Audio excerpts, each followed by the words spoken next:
Hallelujah. Hallelujah. இப்போ புதிய ஏற்பாடுல இருக்குதே செய்யணும், பழைய ஏற்பாடுல இருக்குதே என்ன பண்ணணும்? நம்ம ஃபாலோ பண்ண ஆரம்பிக்கணும். You need to follow New and Old Testament. விசுவாசிக்கிற ஆமென் சொல்லுவோமே. Say amen in faith. புதிய ஏற்பாடு எதை விதைக்கிறது? பழைய ஏற்பாடு எதை விதைக்கிறதுனா?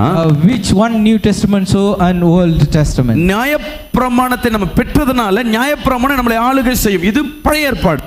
In Old Testament, if you are accepting law, it rule over you. மீண்டும் சொல்றேன், நியாயப்பிரமாணத்தை கர்த்தர் கொடுத்து நியாயப்பிரமாணத்தின் மூலமாக மனிதனை என்ன பண்ணாரு? வழி நடத்தினார். The law lead people through the law in Old Testament. புதிய ஏற்பாடு எப்படின்னா, how the New Testament இயேசுவின் அன்பை பெற்றதனால நியாயப்பிரமாணத்தை நிறைவேற்றுகிறோம். கரங்களை தட்டி ஒரு ஆமென் சொல்லுவோமே. Jesus Christ love, we fulfill the law. இங்க நியாயப்பிரமாணம் தான் நம்மள வழி நடத்துது பழைய ஏற்பாடு. In Old Testament, law leads the people. புதிய ஏற்பாடுல இயேசுவின் அன்பை பெற்றதனால நியாயப்பிரமாணத்தை நம்ம நிறைவேற்றுறோம். கரங்களை தட்டி ஆமென் சொல்லுவோமே. Are accomplishing the law by receiving Jesus love. Hallelujah. Hallelujah.